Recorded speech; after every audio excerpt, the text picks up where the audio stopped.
Biloogii kana keessatti anaaf obbo Gammee wal karaakarree turre hojiin kan dhiiraa kan dubartii jedhamee seenaan barreeffamee lafa taa'ee hin jiru. Kanaafuu bakka wal gargaaruun jirutti walii galanii wal dhagaa wal kabajuutiin yoo walii garii wal faana jiraatan cubbuu qaba.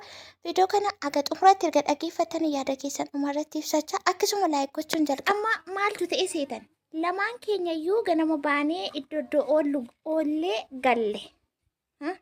Galle. Obbo Gammee dhufanii narrafaa jedhan. Ani jireenya kana farrameen kontiraata fuudhe. Walumaan mitiire hojiin kan dhiiraa kan dubartii jedhamee kan lafa taa'e hin jiru. Kanaafuu kasala qabsiisuu buna danfisuu qaba. Kun ofiis akkasitti kasala qabsiifate. Kan koo hojii koo laalaa kun akkasitti. Kana malee kan isin hin argine baay'eesa jira. Waan ta'eef laala akka inni tuubuu dhiibee taa'u. Ay waan qabate. Kun isin nagaadha miti kanarraa kanarra. Nageenyi keessan eegamaa. Isin ikkoo yoo hojii hojjettan maal rakkoo qaba? Mindeen sangaadidha. Darbatte dhugaa rabbii jecha darbatte soo darbachuu baate isaarra buna kana namni gaaddidduu isaa biraan gahu. Qabsiisi kasala. Haa uftu isheen isin ufti baraloon. Haa uftu waami mayyuu. Waami. Laakkisuma danfisa. Ati maaf hin danfistu? Ini buna dari sore. Itu kok mudah-mudah kisah. Bayi sini siapa? Kami ugar habis serang tangkap sisi. Mendino. Kiberati apa balik saya tabat. Karena aku serang tangkap sisi. Uga harap buna kena gadi du serang nunggu sumad dan visa sumad vita. Isin gafa sedikit itu. Gafa sedikit itu dia aja gafa jebuten ista. Kan berang kontrat itu gala sete. Osak sisi. Aterraf tani rafu. Qabsiisi kun akkasitti. Ati kasala qabsiisuun beektu naan jettee turte bar. Kanaafuu isin irraan fanne waan ta'eef qabsiisi hojjoo seeraan. Kanaaf gaa'is akkamii beektu ani amma gara hojii kootti hin deebi'a. Buna kana isumatu kasala kana isuma qabsiisaa isumatu xumura. Haga umaatti ilaalaa sin amma. Yoo dogoggore bakka kanatti dogoggortee ja'a kan kanarraa hafe hojiin dhiiraa dubartii jedhee kan lafa taa'ee hin jiru.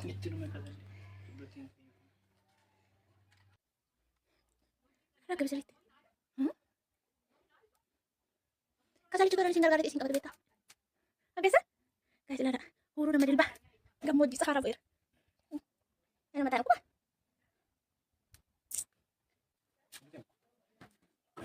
Irraa gadi bishaan isaa. Wayi nama laachuu.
Malaki mo to ko ah.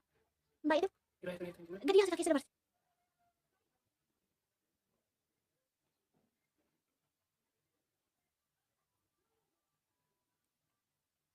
Nakasih ko ko. Udah salin tuh.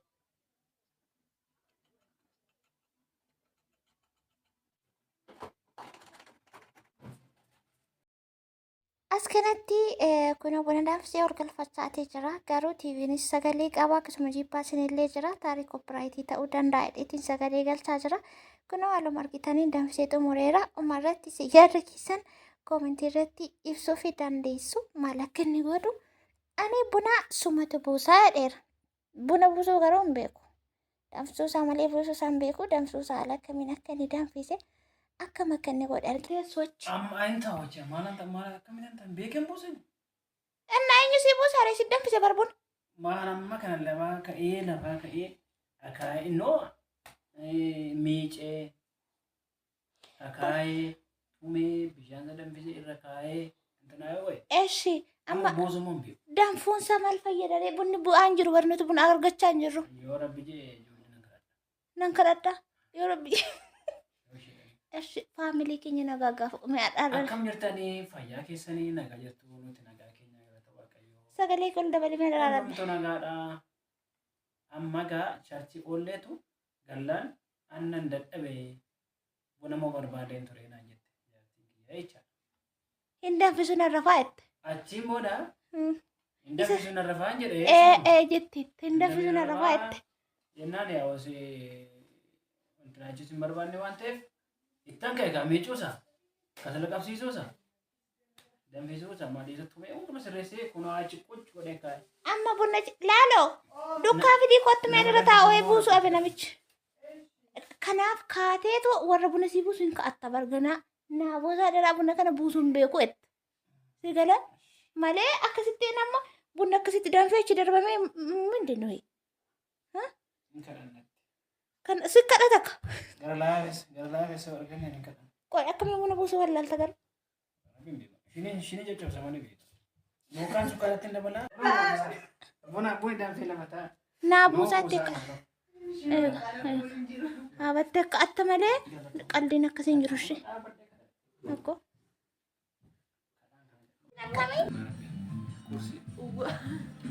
Waan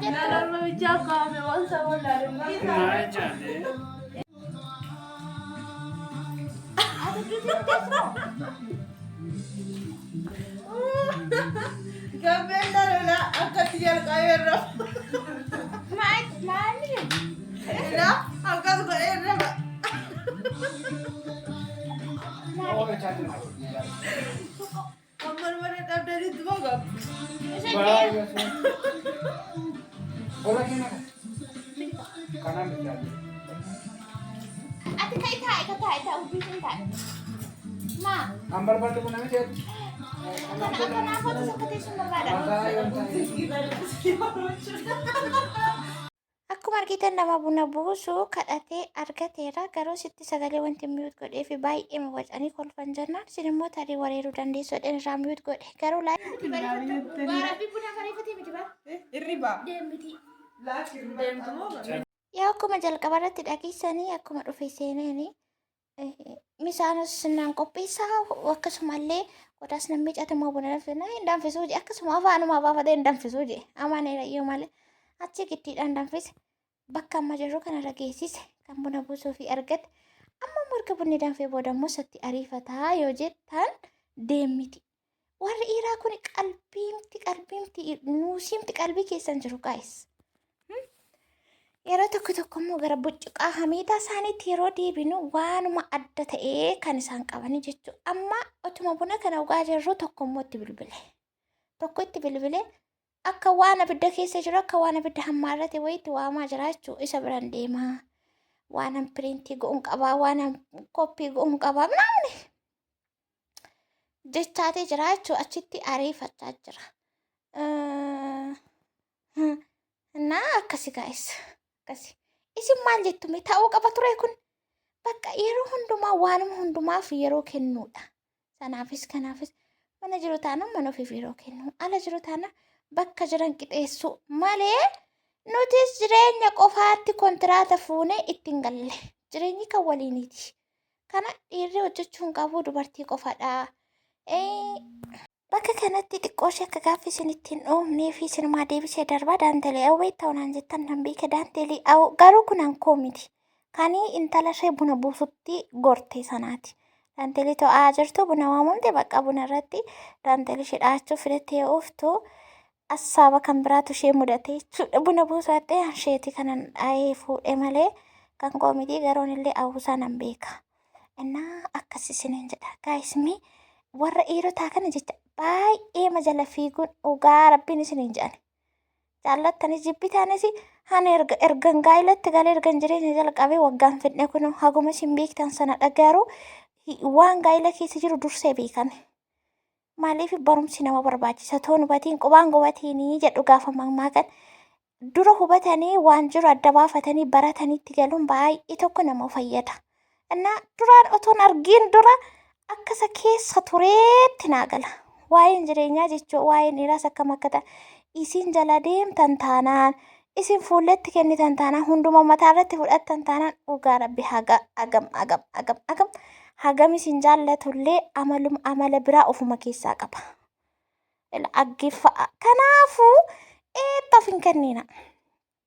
ittoof hin kennina. Tokkoffaa kana gochuun duratti akka midhabeettu ofitti amanamummaa mataa ofii qabaachuu. Nama wajjinis jiraachuu hin danda'a of course. Qofaa kottis jiraachuu hin danda'a of course. Bakka nama wajjin walitti na fidutti walitti dhufuu hin danda'a of course jettanii dirqama ofitti amanamummaa gaatee qabaachuu qabdu. Harka isaatti illee galuu hin qabdani. Dhugaa rabbi dhiira jechuun baay'ee tokko ulfaata. Ani haqa jirtu qoccee godhee isinitti hima. Waan argitan warri hin argine immoo argaa bakka otoo hin baratiin otoo isin hin galiin otoo konfidensii mataa keessan hin qabaatiin namni waanuma heerumeef hin heerumina. Namni waanuma gaa'ilatti galeef gaa'ilatti hin galiina. Dhugaa sinittani maji booda waan meeqa ofitti rarraasanii waan meeqatti laxaaxafanii boorra dura ofii jabaatanii hirkoo malee dhadhaabbata tokko malee ittiin hirkadhaa. Haati manaa utubaa abbaan manaa mataarraa haati mana miillarraa inni jedhamu hin jiru.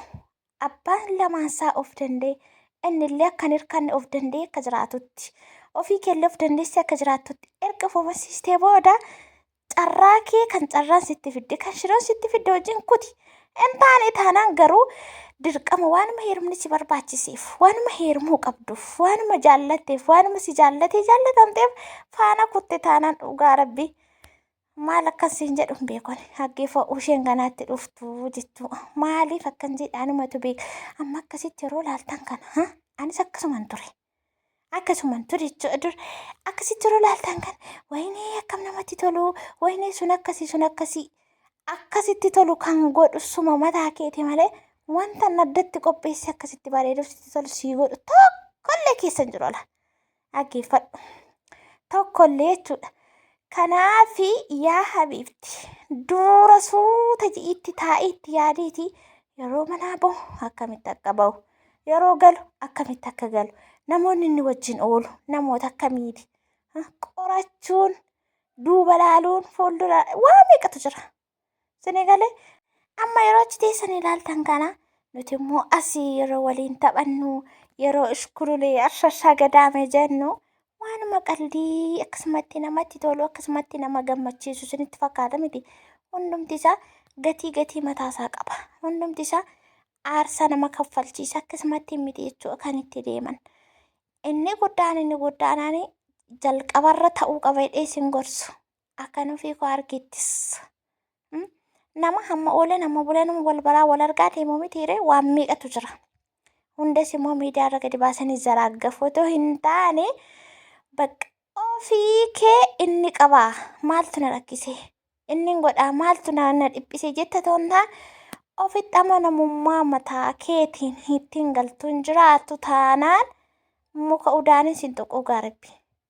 Waan dubbattuttis konfidensii qabaachuu waan hojjettuttis wanta hundumaatti eenyummaa keef namummaa keef gatii kee bartee inteessu taanaan ija jabina qabaatu taanaan waanumanni isa laalteetu bakka waanumanni si jaallate yookaan waan ofii kee jaallattee wajjin kuttee taana ilmee likkii ammas wajjin jiraattu luka sitti xaragachaaf. Kaarsiisa tortoraasaa ittiin deemaa oole lukasaa keessa saxiraa baasee sitti darbachaaf. Innaa namni yoo ofiisaa of kabaji namni kaan immoo nama kabaja. Kabajis kan ofitti godhu suma kabajallee kan ofirraa buusu suma. Nama jireenya koo keessatti jechuudha. Personaali jireenya koo keessatti otoo akkas ta'eera ta'e akkam ture wanta hin jiru nan qaba. Garuu dura itti waan yaadee fagootti waan natti mul'iseef galanni waaqa hin badiini. Bakka humaa tokko irratti shakkiin qabu. Gargaarsa waaqaa jalatti waaqaa gaditti jechuudha. Innaa bakka kanatti maaliif akkan jedhee warri isinii gale isiniif haa galu. Warri isiniin galle immoo ammallee gadi taa'atti yaada. Rakkatteellee gaa'ilatti hin galiin nama wajjin jiraadhi natti furanaa wayii ta'in naataa. Tarii jireenya kee wal qabachuu didee ciccitee karoora kee wal qabachuu didee ciccitee maatii faana riyyaa faana firoota faana waatii faana wal dhabuu dandeessa. Waan meeqatu nama mudata. Rakkoo darbituuf jettee rakkoo guyyaa lakkaawwatti bara lakkaawwatti darbituuf jettee nama hin jaallanne nama hin karoorfanne nama ofii kee wajjin jiraadhattee ofitti manummaa mataa keetiin qabaanne inni siin jedheef waliin jiraanna waliin bulla oolla siin jedheef waliin kuttee taanaanis abidda harkaan qabatte. Si galee namiti abidda bakka. Rakkina keessattis argachuu dhabuu keessattis bakka kamittiyyuu taanaan hirkoo nama tokko malee fayyaa qabaadhennaan jiraachuu hin danda'a yoo jette of jajjabeessitee ofuma mataa keetti yoo hirkatte ta'e garuu eessattuu taanaan hin jiraatamu. Namni hundumtuu qabaatee qabeenya namarraa fi lafa yaa'ee miti. Jireenyi lafaa yoomiyyuu taanaan yoom guuteen guutuu qaawwan dhabu mudaa hin dhabu. Sana keessatti kana hundumaa akka jiru of amansiiste ofitti namni si ababbalees otoo hin taane inni si jaallate sun na wajjin kuti na lubbuun na cituuf isiin jedheef otoo hin taane waan keessi eeyyame irratti of dandeessee of qabdee jiraachuu dandeessu hin qabdu taanaan achi naqin safara sanaan hin darbiinii taaksiin achirraan sin dabarsiinii siin jedhan yaa qimamochi. Nah, akkasiirra tokko bakka namoonni tokko rakkatanii waan hundumti bitaa garaa itti galee kan gaa'ilatti galan jiru. Isa jechuun sunduuqa du'aasti sanduuqa reeffaatti galuu jechuu ala. Si galeera miti akkas viidiyoo kana please like share godhaan nagaa fayyaa ta'a.